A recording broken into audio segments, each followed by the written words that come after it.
Hi, everyone. Welcome back to Iggy's Toy Parade and Soldier Review. Once again, this is your host, Iggy.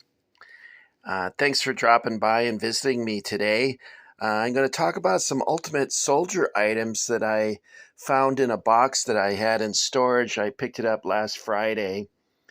And when I opened it up, I was very pleased to see all this Ultimate Soldier. Um, Especially since I thought I sold off most of my collection. I still have more Ultimate Soldier, but I haven't discovered that those boxes yet. I have a lot of figures and carded equipment sets. But I wanted to share these with you since I had them available. And if you're new to the channel, welcome. And make sure that you subscribe and hit the notification bell and leave a like and a comment so that I can know if anyone is out there watching these or if I'm just whistling Dixie.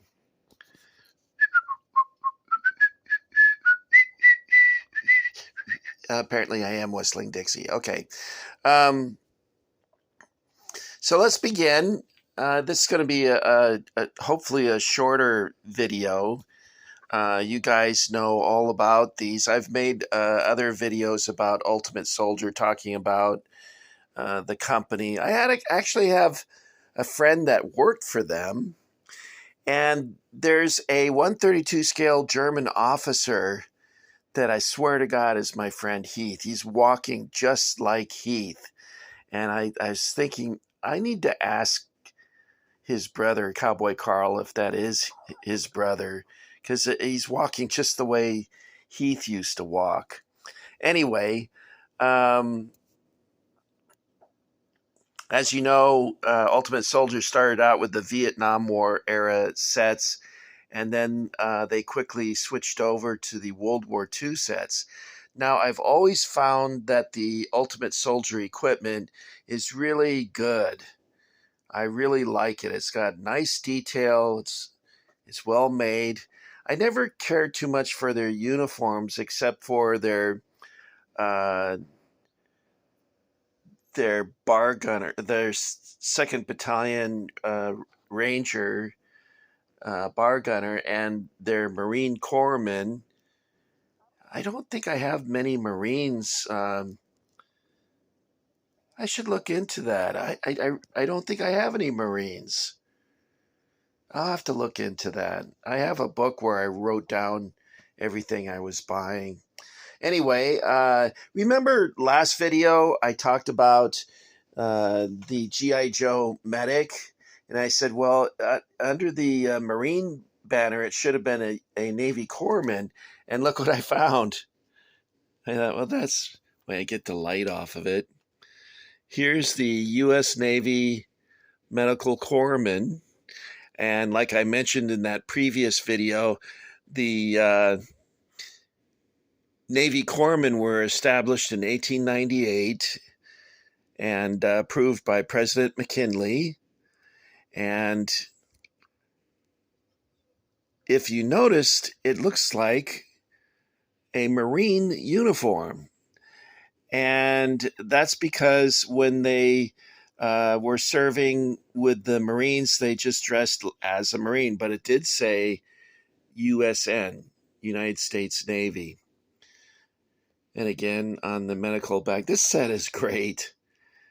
And I love the helmet. It's really got a great cover on it. So I give this an A+. I really like it.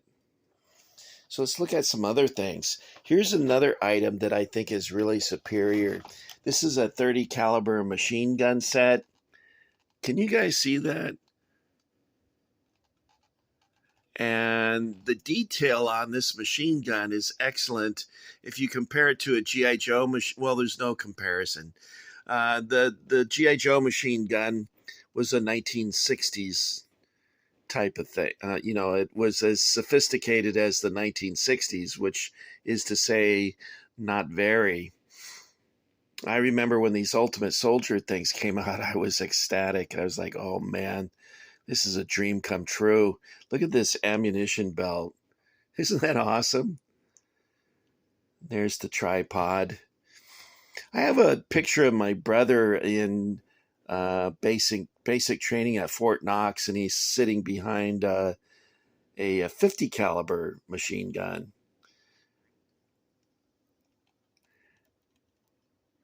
Ammunition box. It's really cool. On the back of the packages, they show the figures they offered. Now, oddly enough, the 101st Airborne Division, I never had that. I never bought that. I don't know why. I guess I thought, I could get it at a late. Why is this so blurry? Is it my my eyes? I can't tell, guys. Anyway, I kept thinking, well, I'll buy one. And then one day, of course, Ultimate Soldier disappeared from shelves at Target and Walmart. So, if you wait too long, you're going to miss out. Now, I had these other figures. I did not have this one here on the end. I had that one. I may have not had this one. I'll have to look it up. I had that. I had multiples of many of these. This one, I noticed he looks like Sean Connery from A Bridge Too Far. And I had 3rd Infantry. I had the German Infantry, 82nd Airborne. I have a Russian Front Joe. I have, I don't know, maybe 4 or 5 Fallschirmjäger. And I think I bought one Operation Market Garden Joe, sorry, Ultimate Soldier. Ultimate Soldier's not around anymore.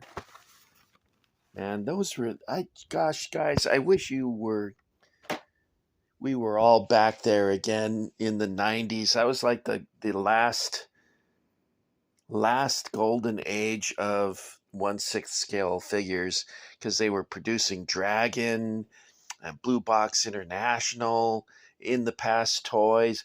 All of these things were just fantastic and great to have.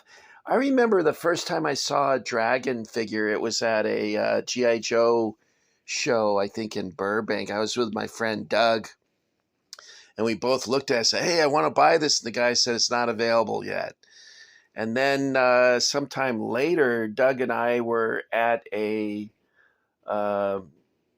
Civil War event. We were, I think it wasn't too far from Santa Barbara, and we were up in the hills or the mountains or whatever you want to call it. And Cowboy Carl pulls up and he says, hey, you guys want to buy Hans? And we said, hell yeah. And he opens his trunk and he had the Dragon Hans figure. Hans was the first one that they released. And of course, we were stoked to get that. And we were happy that Carl was able to secure those for us, because I couldn't find them. I think Carl got them at a hobby store, but I'm not sure. Anyway, it was kind of fun to get them. He's like, psst, hey kid, you want to buy something? Yeah, what you got? I got Hans. Yeah, I got 2 Hans myself, see? Okay, where did I leave off, guys? I was talking about the 30 caliber. Here's a German infantryman. Now, these sets, they came with a helmet and a weapon, in this case, an MP40. Some people called a Schmeiser. He was the brains behind the design. And these are kind of cool to have because they weren't very expensive, and you could build up your army. This one is 29th Infantry. Now, there's an old video I posted a year ago where I went to Camp Blanding in Florida. I don't think anyone watched the video because I only had like 18 subscribers, and they were all my cousins. Anyway, it's nice to have your family standing behind what you do. Anyway, the 29th Infantry Division did some training before D-Day at Camp Blanding. And at Camp Blanding, they have a museum and they have vehicles. They have like a Dodge ambulance, and they have half tracks with quad gun mountings. They have a Sherman. I hiccup. Sorry. I just ate dinner. They have a Sherman tank, and they have some German artillery pieces. So it's kind of a cool place. It's not very far from here. It's like 50 miles, maybe. Back in those days, it was out in the middle of nowhere because Jacksonville was very small compared to now. Now I think Jacksonville has like 1 million people. And you can all see them on Beach Boulevard at 5 o'clock. There's an accident every day. What else do we have here? We talked about the Navy Corpsman. What else is here? This one is 3rd Infantry Division. Well, the detail. It's just really, look at isn't that great? They did such a good job in the canteen. Really wonderful detail. The uniforms are not as good as the equipment, but they're passable. What's this one? This is a 2nd Ranger Battalion.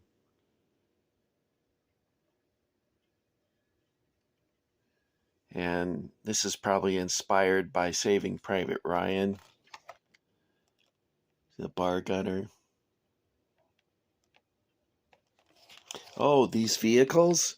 My friend Doug gave me the schwimwagen, and his wife was really embarrassed because Doug and I went to the community pool that happens to be right across from their house, and we're in swimsuits, and I'm pushing around the schwimwagen. Well, one of his neighbors started to walk by, and Doug quickly got out of the pool and acted normal.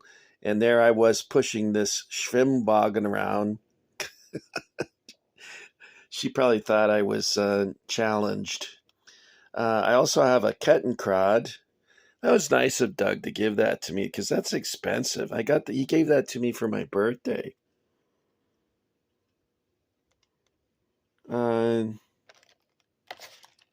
So there's the 2nd Ranger Battalion. And here's the British para. And he's got a really nice Sten gun with the wooden stock and the wooden handle. It's superior to the stamped metal Sten gun, in that with the wooden stock and the hand grip, it's easy to carry and manipulate. I used to have a bayonet like this. I sold it at a military collectible shop in St. Augustine for $10. I was desperate. It's good to have the $10. And this is an Axis. This is U.S. weapon set. By the way, this grease gun, we called it a grease gun. They still issued those to tankers back in 1981. I fired one of these and it kicked like a mule. I wasn't able to hit any of the targets because when I would pull the trigger, it would lift up it'd lift up like this, and I would miss. Let's just say I missed. But we have the M1 and the bar and carbine, Thompson, 1911 over here, grease gun. Pretty cool. Nice set of weapons. I remember before these World War II sets started coming out, they issued it was almost like a baggie of weapons. I guess to get people excited about the new product that was on its way. And here's the 29th Infantry Division again. And this one up here is the 3rd Infantry Division again. Some of these, you thought, well, where did he get the money for? Well, I really didn't have that much money, but a lot of these were reasonably priced. Like this one I got for $4. Can you imagine this great set for $4? That's why I bought, a couple of them. And I wish I could show you the other ones I have. I have a lot of German ones. Oh, this one is the German weapon set. The only weapon that appears to be missing from this collection is, oh no, it's this one. I thought this one was missing, but that's the one that the Fallschirmjäger used. These weapons would show up in Africa after World War II because the Russians had captured them.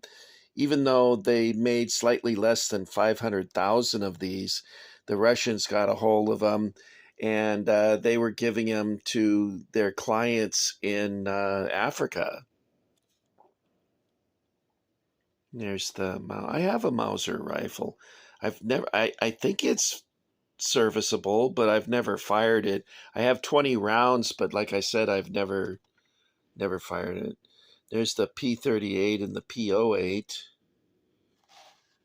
So that's a nice set. They also have an Access set, but I think it's just German and I haven't seen it in a long time, but I think it's German and Italian weapons. I was hoping that it had an Arisaka rifle because I was looking to finish off a G.I. Joe Japanese figure. I ended up paying $20 for a repro rifle for my figure. Anyway, okay, that's all I got for you today, guys. And I'm going to pack these up. They got to go back to storage. So thanks for coming along. Make sure that you subscribe, hit the notification bell, say like, maybe, and leave a comment. I like hearing from you guys. Gets lonely out here. Okay, I think it's time for me to hit the dusty trail, and I'll meet you guys back at the ranch. So for tonight, I would like to say, Guten Abend, alles mein Kameraden, and adios.